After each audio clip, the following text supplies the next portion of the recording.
Deep sea fishing is kind of a big bucket list thing for a lot of people. And if you've ever wanted to try this in Florida, you don't need to spend hundreds of dollars per person on a private charter.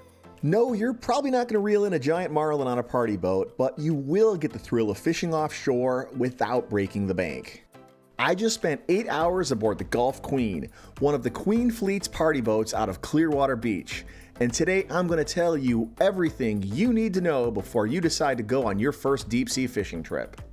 Think of it kind of like grocery shopping, only with better views, fresher seafood, and better stories to tell afterwards.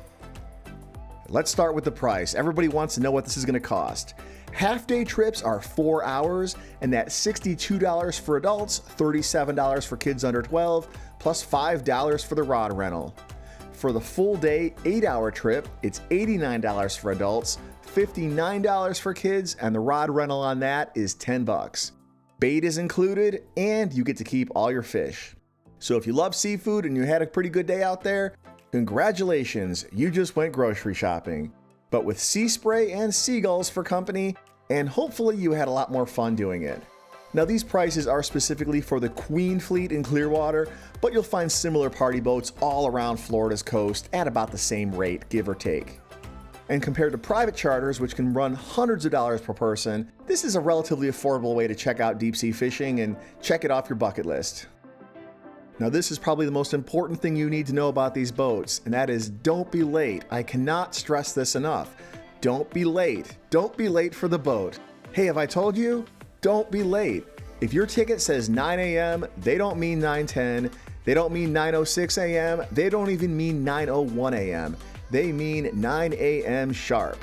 These boats leave on time, and if you're still sitting in traffic, cussing up a storm, they're not going to wait for you. If you show up and park your car at 9:04, you probably at least got there just in time to watch the ship cruising out of the marina without you. Give them a wave and say, hey, maybe next time. The causeway into Clearwater Beach can be a mess with traffic. I've personally had that stressful moment of being stuck in gridlock right there, 15 minutes before departure. I've personally made it here myself just in time to watch the boat pull away without me. And even when you finally get here, sometimes the marina parking lot is already full. This is especially a problem for afternoon trips on weekends. Weekday trips, first thing in the morning at 9 a.m., parking is probably going to be okay, but if you're there in the afternoon, you really got to get there early. So do yourself a huge favor and plan to get there at least a half an hour early. And this is no matter which fleet or boat you're fishing out of. Fishing is supposed to be relaxing and fun, right? So sprinting through a parking lot in your flip-flops while your boat disappears into the Gulf, not relaxing, not fun. So what can and can't you bring on these trips? Well, you can bring a small cooler with your own drinks and snacks, and yes, even beer is allowed out there. And the boat also sells food and drinks at pretty fair prices. I didn't feel like they're trying to rip you off with these prices here, so if you didn't bring any of this stuff, they do have it on board. But I did pack a few snacks, a few waters, a few sodas, a few beers, and of course the Florida classic Publix subs. Those are always great for stuff like this. A few other things you're definitely going to want to bring: sunscreen. Don't forget the sunscreen. You are out there in the middle of the ocean. The sun is beating down on you from above and it's reflecting off the water at you. It's hitting you from all angles, so don't forget the sunscreen. And you might even want to bring one of those long sleeve fishing shirts for really good full coverage. And maybe a hat. One of those big floppy sun hats is perfect for stuff like this. But hang on tight when the boat's moving because it gets windy. I once lost one of my very favorite hats on a boat like this, and I'm still pretty salty about it. Never really got over that one. And wear clothes you don't mind getting dirty or a little bit slimy. Don't show up wearing your favorite white t-shirt. And I recommend a small towel so you're not wiping bait juice and fish slime all over your shorts, unless you actually enjoy smelling like squid on your ride home. Hey, maybe that's you. And please, I really recommend bringing along some Dramamine and taking it before you even get on board, especially if you've never done anything like this before and if you're even slightly unsure about seasickness. This boat moves around a lot. It is not a big cruise ship. Now, I've done these trips about 5 or 6 times, but I've always done the 4-hour half-day trip, never the long one, and every single time, without fail, someone on the boat gets sick. Every single time. Last trip, it was my own son. He spent 4 hours horizontal in the galley trying to stop the world from spinning. Another guy next to me started throwing up over the rail, into the wind, and that was not great. Let's just say everybody downwind, including me, got a real new immersive fishing experience from that guy, and nobody was happy. He did not make a lot of friends on that trip. Now personally, I have never been seasick before, but I've also never been on the full 8-hour trip before, only the half-day ones. So I decided to pop a couple Dramamine at the dock just in case. Can't hurt. But if you get out there and get seasick, it will ruin your trip. So for me, I feel like it's a small little insurance policy to make sure I have a good day out there. Now what you can't bring glass bottles for obvious reasons. They don't want those smashing on the deck and cutting people. You can't bring your own chairs, but there's chairs right there on the boat, so you should be good to go. No cigars, and oddly specific, no GPS equipment. I guess they don't want you going out there and stealing their secret spots. And also, don't bring bananas. And I know it might seem like a silly superstition that bananas on a fishing boat are bad luck, but it's kind of tradition at this point. You want to respect that, even just for fun. The crew will either laugh at you or make you toss them. Either way, it's not worth being that guy. Something I really liked about this boat, the Gulf Queen, and most of these party fishing boats, is that it's not all outdoor rail space and sunburn out there. Inside, there's a small galley where you can buy drinks, snacks, and even beer at reasonable prices. They're not trying to gouge you out there. And everybody always wants to know, is there a bathroom on board? And yeah, there is. It's small and it's not exactly glamorous, but it's there and it'll get the job done. There's also an air-conditioned cabin with tables and bench seating. It's a nice little place to cool off, grab a snack, or just rest during the ride out or back. Some people even napped in there a little bit on the return trip. And by some people, I mean me. I napped in there on the way back. So what about the fishing gear on board? Well, the gear is pretty easy. You can bring your own rod if you have one, but the rental gear on board is pretty solid and it's really beginner friendly. They use circle hooks, which are a lot easier for beginners. With regular hooks, you need to yank hard to set it. Circle hooks basically do all that work for you. You just start reeling, and more often than not, the fish sets itself. The only thing you really need to watch out for is the dreaded backlash, or as fishermen call it, a bird's nest. Just keep your thumb gently on the spool as your bait drops to stop your reel from freewheeling like crazy, and you'll avoid a giant tangled mess. But if that does happen, the crew right here, they'll untangle it for you. But just remember, the time spent untangling means less time fishing. Now bait is included. They're going to give you free bait out there. The standard bait is squid. It's going to be squid chopped into little chunks. It's surprisingly effective. Just about everything down there will eat squid. It's durable and you can sometimes catch multiple fish on a single piece. It's really tough and rubbery, so it doesn't come off the hook that easy.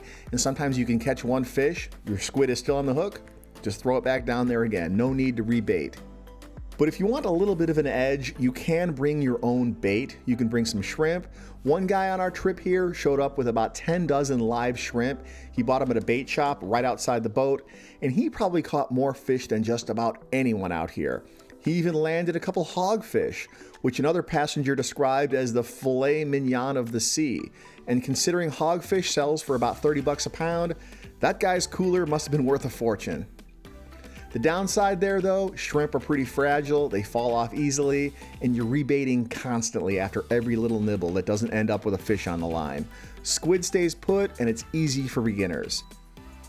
Most of the fish you're going to reel in up here are white grunts and mangrove snapper. They're not the most exciting fish, but they're steady action and they're great eating. But there's always a chance at catching something bigger. There's red snapper, grouper, even the occasional shark. They're all possibilities. And that's what I love about deep sea fishing. You never know what you're going to haul up. I once caught a moray eel on one of these trips, and the biggest fish I've ever caught came from a party boat out of Daytona Beach. A massive gag grouper that still lives in my head as a legend of the deep. Now, one quick note, Florida does have size and season limits on certain fish like grouper, snapper, and hogfish, and the crew will check every fish for you, so you don't need to worry about memorizing the regulations. But just know that not everything you catch is going to get to come home. If it's too small or out of season, it goes back in the water. Throw them back in, let them grow, catch them next time. And then there's the surprises. On this trip, one guy caught a giant remora, basically a sucker fish that usually hitchhikes on sharks. And one of the deckhands here even tried to get it to stick to his leg, which probably left at least one shark down below wondering where his buddy disappeared to. Not exactly a dinner fish, but hey, it makes for a really cool story. So the 8-hour trip breaks down kind of like this. 2 hours out, about 4 hours of fishing, and then 2 hours back. The captain is going to move the boat to different spots to chase fish or dodge storms, and we had to do both of those on this trip. A couple of storms out on the horizon had us moving a bit to stay ahead of them, and the deckhands will come around to check on everybody to make sure you're catching fish, and if they're not, they're going to fire up the engines and move to another spot. I do appreciate that. They're looking out for you. They want to make sure everybody on the boat is having a good time. Now, I've said this before, I have done the half-day trips quite a few times. I've never done the 8-hour trip like this before, but I felt that the experience was basically the same. This one was just a lot longer. The half-day trips are 1 hour out, 2 hours fishing, 1 hour back. So if you're bringing kids, or if this is your first time, you're not really sure this is for you, you just want to try it out, the half-day is probably going to be the better choice. Because let's be real, 8 hours on a boat is a long time if you're not having fun. The ride back feels especially long if you're tired, if you're seasick or sunburned. Although for some, it's nap time. It was nap time for me. I closed my eyes a little bit in the galley.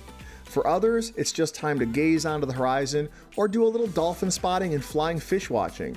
We spotted lots of both. We even spotted a sea turtle on this run, but you know, unfortunately, I did not have my camera ready for any of those, so you're just gonna have to believe me. The crew are absolute pros. They'll help you with anything you need. And they're used to having people out there who are absolute beginners at stuff like this. Every single day, there's going to be another dad and his son from Minnesota on board who have never seen a fish larger than a walleye, and the crew will make sure everyone's having a good time. And at the start of the trip, you're going to get a number for your stringer, and every fish you catch goes on ice under that number. So you catch a fish, tell them number 31, they're going to put it on your stringer, and at the end, they're going to hand it back, a stringer full of dinner.